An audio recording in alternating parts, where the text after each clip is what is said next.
boa tarde. Ibanez, coincidentemente, esse ciclo, né, pós-Copa do Catar, ciclo para a Copa de 26, começou num amistoso contra o Marrocos, né, em março de 2023, e agora o Marrocos é o adversário novamente na estreia da Copa do Mundo. E você estava lá, né, jogando como zagueiro, e agora passou um tempo sem ser chamado, sem ser convocado, mas voltou, está na Copa, disputando uma vaga, podendo ser titular de novo, só que agora na lateral direita. Então eu te pergunto, naquela época, quais eram as tuas expectativas? Qual era o clima de seleção pós-Catar? Né? A derrota no Catar era muito recente. E que seleção foi essa que você reencontrou 3 anos depois, com a perspectiva de, quem sabe, ser titular novamente e disputar uma partida de Copa do Mundo? Obrigado. Boa tarde a todos. Sim, depois da Copa, fui convocado para essa partida. Acredito que naquela fase, naquela época, a seleção estava fazendo uma parte de reestruturação e acabou que muitos que estavam na Copa do Catar não estavam naquela convocação, então teve muitos jogadores novos na seleção naquela chamada. E 3 anos depois, estou aqui de novo, graças a Deus. Acredito que pelo trabalho que eu fiz dentro do clube e tudo aquilo que mostrei, independente se for de zagueiro ou lateral, acredito que eu estou pronto para qual for a posição que eu jogue, então eu estou aqui para dar o meu melhor em qual seja ela. Ibanez, boa tarde. Mauro Naves aqui, SBT e N Sports. Ibanez, a gente só vê 15 minutos, sai de lá curioso. Queria ver se você podia abrir um pouquinho o que acontece depois que a imprensa sai. Por exemplo, hoje é terça, estava chegando o jogo. O Ancelotti já está treinando um time titular contra o reserva, fazendo alternativas. E aproveita e diz se você está treinando de zagueiro ou lateral direito. Mas aí tu quer saber mais do que eu, pô. Não, você sabe, você estava lá dentro, você sabe, pô. Não, a gente vem trabalhando forte durante a semana. Essa semana passada e a outra também, a gente vem trabalhando muito forte, dando o nosso melhor ali dentro do campo para chegar o mais pronto possível para esse jogo de estreia. E isso é o máximo que eu posso te falar, porque se eu fizer mais do que isso, dá ruim para mim depois. Ibanez, alô, aqui Felipe Killing, da TV Bandeirantes. Copas do Mundo normalmente costumam começar com alguns protagonistas definidos, mas a história do Brasil em mundiais mostra que alguns jogadores ganham espaço ao longo do torneio e se tornam parte fundamental da engrenagem. Você sente que nesta Copa você pode ser esse jogador que vai ganhando importância ao longo do torneio? Essa palavra que tu falou é muito boa, engrenagem. Engrenagem não depende de apenas 2 ou 3 peças, mas sim de um corpo inteiro. Então, acredito que os 26 convocados que estão aqui hoje, eles merecem estar aqui e acredito que cada um que entrar dentro do campo vai dar o seu melhor para poder realizar o sonho de todo mundo. Ibanez, boa tarde. Kiyomi Nakamura, da Zone Japan. Dia de convocação, na hora que Ancelotti chamou seu nome, você nem pulou, nem gritou, só chorou, e até sua filha pequena tirando lágrimas. E depois já apresentou e já jogou 2 amistosos, um foi titular, e agora esta semana vai ter o primeiro jogo. Partir de aquele dia de convocação até agora, como está sendo essa emoção? Muita coisa, né? Sim, foi emoção que só naquele dia da convocação. Tudo novo, tudo emocionante, choro, mas um choro especial, um choro de alegria. Então, sim, são já alguns dias que a gente está junto, a gente está cada vez se enturmando melhor, está cada vez se comunicando melhor um com os outros, entendendo o caráter de cada um, e isso daí é muito importante para a gente.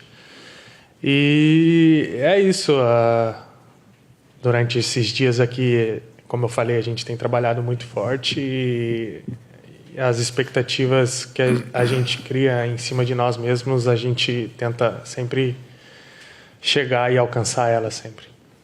Aqui? Ibanez, boa tarde, aqui, @Márcio Bernardes Oficial.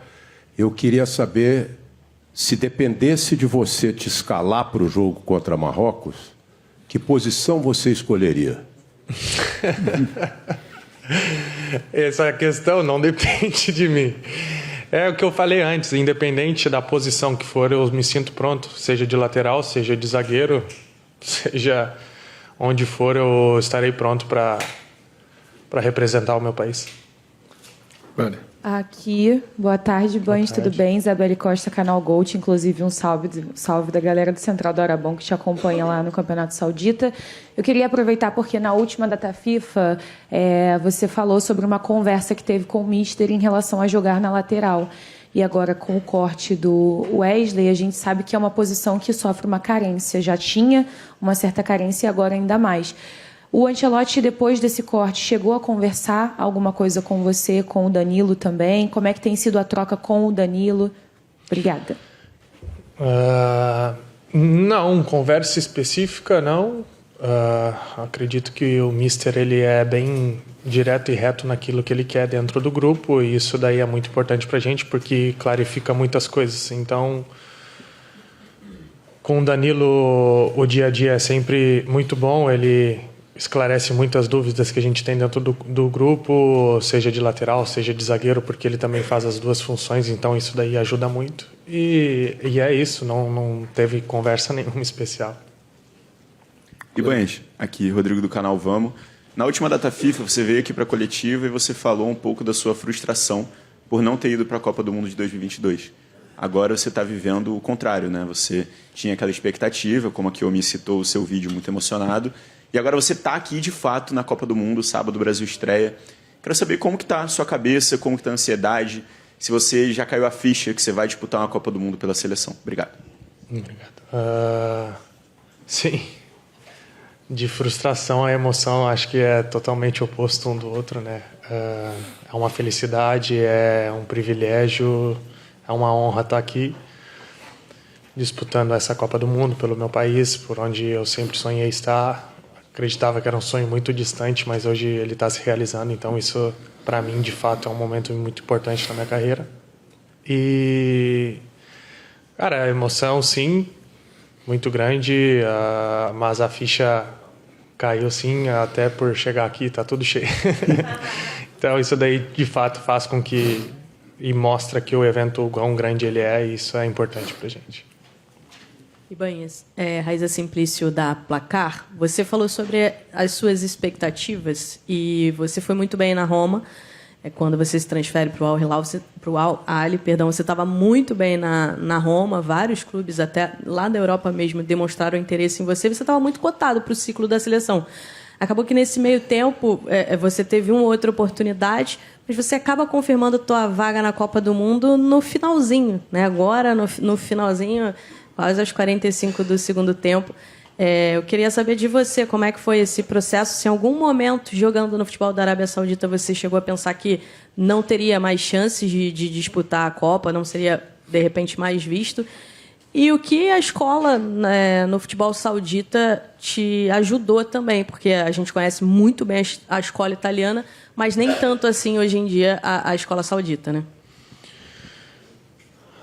Acredito que na Arábia me fez crescer muito a parte profissional e de liderança dentro do meu caráter, porque na Roma eu não era um dos capitães e hoje no Ahly eu sou um dos capitães. Então isso fez com que eu entendesse o meu protagonismo dentro do time e a minha liderança dentro do time. Então, quando eu me transferi para lá, acreditei muito na liga, o quão ela cresceria, e de fato ela cresceu tanto que hoje temos vários jogadores de várias seleções que saíram de lá. Então, acho que isso diz muito sobre a liga e diz muito o quão forte é o campeonato lá, e diz também o quão fortes são os jogadores que jogam lá. Oi, Banhas. Aqui. Marcelo Marinho, da Litoral News. Quando a gente está com a seleção numa data FIFA, a gente muito debate. Pô, você vai treinar 5 dias, vai jogar 2 jogos, depois foi todo mundo embora, se reúne 2 meses depois. Agora, vocês estão já há 2 semanas juntos, pouquíssimo tempo de folga. Dá para dizer que, num momento como esse, a rotina é até mais intensa do que há no clube e, de certa forma, compensa todos esses períodos divididos, que você já participou de vários, que a seleção tem durante o ano? O que tem diferente? Obrigado. Acho que é necessário esse período de treinamento e todo mundo junto, assim. É muito necessário, porque faz com que a gente se conheça melhor, faz com que a gente interage melhor, e isso é importante para o clube, para a seleção.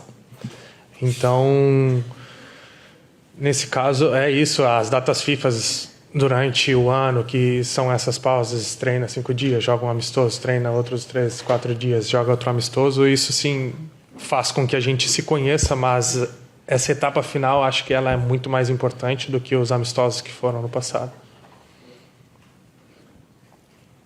Ibañez, boa tarde, Márcio Dozan, sou repórter do Lance. A seleção brasileira vem de 3 vitórias seguidas, o Ancelotti, os jogadores, enfim, têm exaltado essa melhora nos resultados, mas, ao mesmo tempo, o Brasil não tem conseguido encerrar um jogo sem sofrer gols. E na zona mista, no último jogo, o Bruno Guimarães falou, isso a gente tem que corrigir. Você tem um diagnóstico de por que o Brasil vem sofrendo muitos gols? Talvez precisa mais entrosamento, porque são muitos jogadores que têm mudado. O que você avalia? Obrigado.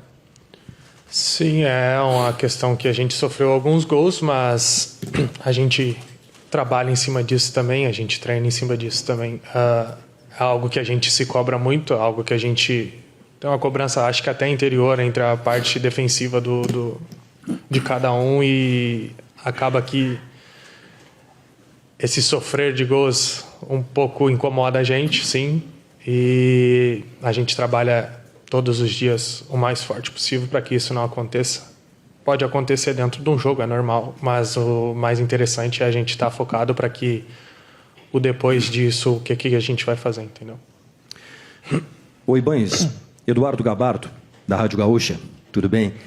Queria fazer uma pergunta no aspecto pessoal. Como tem sido esses últimos dias como um jogador de Copa do Mundo? Com as pessoas da sua cidade, de Canela, do seu estado, Rio Grande do Sul, do nosso, né? Por exemplo, quando você desembarcou em maio, em Porto Alegre, no aeroporto Salgado Filho, foi já como jogador convocado. Foi uma chegada relativamente tranquila, né? Como é que você imagina quando você voltar de novo, depois da Copa do Mundo, como é que vai ser essa chegada? Eu sou um cara que vivo o dia a dia, para te ser sincero. O hoje é o mais importante do que o amanhã, e quando chegar amanhã vai ser mais importante do que depois de amanhã. Então, não estou procurando pensar como vai ser o chegar depois de uma Copa do Mundo, mas sim como vai ser o treino de amanhã e o quão forte eu posso ajudar o clube. Ibañez, aqui. Lili Nascimento, da ESPN. Na coletiva do Wesley, obviamente, antes do corte, né, eu perguntei para ele, porque ele é um lateral com características mais ofensivas, né, e perguntei como é que tinha sido a conversa com o Ancelotti na questão defensiva também, sendo que o professor teria que fazer alguns ajustes. Eu queria que você falasse, é claro, sem dar nenhum spoiler, né, mas ao longo aí da Copa do Mundo, como é que tem sido a conversa com ele em relação à lateral, né, de ser também um lateral mais ofensivo, defensivo quando necessário também. Então, como é que é a conversa caso precise fazer a lateral também? Para ser sincero, conversas assim longas de questões de lateral ou de zagueiro, não tive muitas com o Mister. Ele foi bem específico naquilo que ele queria. Então, para mim, o quão mais específico ele é, melhor é para mim. Porque se ele me diz, eu quero que tu ataque, eu vou estar pronto para ir atacar. Se ele me diz, eu quero que tu defenda, eu vou estar pronto para ir defender. É simples. Ibañez, aqui, Leonardo Dai, Rádio CBN. Queria continuar um pouco na linha dessa última pergunta, porque quando sai o Wesley e a gente olha para as opções que a seleção tem agora para esse lado, a gente tem a tentação de falar assim, a gente não tem um lateral com as mesmas características ofensivas do Wesley. E aí eu fico pensando se a gente não tem, ou se um jogador como você, na verdade, só nunca teve a atribuição de atacar, né? Porque você era primordialmente um zagueiro. Então, minha pergunta é nessa linha, assim, se existe um lateral ofensivo aí guardado dentro do Ibañez que a gente não viu, porque simplesmente não era a sua função, né, na zaga, e o que você acha que você tem que trabalhar quando precisar, eventualmente, atacar, né? Eu imagino que as questões de posicionamento defensivo você já controla muito bem. Quando você olha assim, se eu jogar de lateral e o time estiver no ataque, eu tiver que fazer algo, o que é? É o cruzamento? É o passe? É a interação com os atacantes? Como é que você trabalha isso dentro de você, independentemente das conversas que você tenha com a comissão técnica? Obrigado. Acredito que isso do dia a dia dos treinos a gente vai evoluindo cada vez mais, a gente vai entendendo cada vez mais, mas como eu falei, eu me sinto pronto se tiver que jogar de lateral e se tiver que apoiar lá na frente também, me sinto pronto, mas como eu falei antes, as minhas características são mais defensivas, sim, mas se precisar, por que não? Ibanez aqui. Guilherme Gonçalves, Portal Léo Dias, Fã FM. Queria que você falasse um pouco sobre suas escolhas, porque você citou que hoje tem vários jogadores da Arábia Saudita que vão disputar a Copa. Mas quando você foi, não era algo normal. Tanto que você e o Fabinho são os primeiros árabes, entre aspas, a disputar uma Copa com a camisa da seleção. Quando você saiu lá, depois do trauma de não ter sido convocado em 22, nas suas próprias palavras, passou isso na sua cabeça? Estou indo para a Arábia por algumas razões, mas será que eu posso ficar um pouquinho mais afastado da seleção? Se em algum momento essa escolha pesou essa situação na sua cabeça? Acredito que nos primeiros meses, talvez sim, o pensamento de que talvez eu me afastaria, talvez eu me distanciaria de uma seleção brasileira, sim, por não conhecer o país, por não conhecer a liga, por estar indo em algo que talvez se estava numa crescente ainda, então era algo que não era pronto e não tinha muita visão das seleções, mas depois dos primeiros 6 meses eu entendi que lá sim era o lugar para eu estar e onde eu percebi que eu cresci muito pessoalmente e profissionalmente. Okay. Hello, I'm from South Korea. First, I hope the Brazil win the Hexar. Sorry, my Portuguese is not good enough yet. So I will ask in English, okay? Today... But can I context in Portuguese? Posso contextualizar em português? É o repórter da Coreia do Sul dizendo que não tem o português bom e quer fazer uma pergunta em inglês. Today, people focus more and more themselves than before, and football is becoming more and more commercial, right? And the World Cup getting bigger every year. Some people, the World Cup is different from the past. What does the World Cup mean to you? Yeah, for me, the World Cup is the biggest event to play. Para mim, a Copa do Mundo é o maior evento a se jogar. Like a human is the humano, biggest to watch, but like a player, I é a maior a assistir. Para jogador, para mim, who think just to watch, you know? Acho que é muito mais do que quem pensa em só assistir. What can I say? Como que eu posso dizer? It's the best part of my life, I think. É a melhor parte da minha vida, eu acho. Banhas aqui, Débora Gares. O Brasil esteve presente em todas as Copas do Mundo, mas nessa edição, pela primeira vez, a seleção realmente representa o país como um todo, se a gente pensar que há jogadores de todas as 5 regiões do Brasil. Norte, Nordeste, Sul, Sudeste, Centro-Oeste. E eu queria te ouvir sobre qual a importância, pensando na torcida, dele enxergar vocês, os 26 jogadores, e saber que tem alguém da minha região ali para torcer, essa representatividade que a gente alcança pela primeira vez. E queria também saber de você, como um representante do Sul, você, Alisson, Rafinha, até o Léo Pereira, paranaense, como é que vocês representam o Sul do país aí nesse grupo?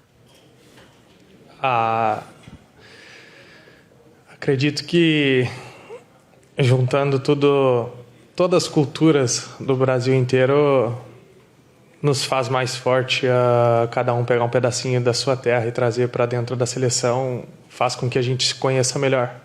Dentro do Sul, a gente está sempre tomando um chimarrão, sempre brincando, sempre conversando, ter churrasco e coisa, então isso é muito bom. E a gente conhece também sobre as outras culturas da parte do norte do Brasil, e isso faz com que o clima seja melhor, faz com que o ambiente fique melhor, e isso é muito importante para a gente ficar mais leve dentro do ambiente. Por favor, aqui. Roger. Enzo Oliveira, para Telemundo de Estados Unidos, en portugués. Amanhã, Carlo Ancelotti faz aniversário, você sabia? Qual seria o presente mais especial para ele? Um Neymar recuperado ou conquistar a Hexa? Ou ainda outra coisa mais especial? Obrigado. É uma pergunta que eu acho que tu tem que fazer para ele. Mas sim, eu sabia já que é o aniversário dele de amanhã e a gente espera o melhor de tudo. É uma pergunta que tu tem que fazer para ele, não é para mim. Para encerrar, por favor. Ibanez, Vitor Sérgio Rodrigues, da TNT Esportes. Das últimas 4 campeãs do mundo, 3 tiveram um zagueiro jogando como lateral. A Espanha com Sérgio Ramos em 10, o Hoved com a Alemanha em 14, e na França tinham 2 zagueiros sendo laterais, né? O Pavard e o Lucas Hernandes. Por que você acha que isso tem acontecido? O que os zagueiros têm trazido de especial para jogar de lateral? E se você vai contar isso para o Ancelotti para, de repente, ele te falar, professor, já ganharam botando o zagueiro como lateral. Acredito que isso eu não preciso contar. Acho que ele sabe muito bem a experiência que ele tem, ele entende muito bem sobre isso. Mas em questões de zagueiros jogar nas laterais, não é algo tão diferente do normal. É saber defender bem e saber estar bem com a bola. É algo que a gente sabe e tem a tranquilidade de jogar ali naquela posição. É isso. Obrigado, Ibanez. Obrigado a todos. Obrigado. Até amanhã.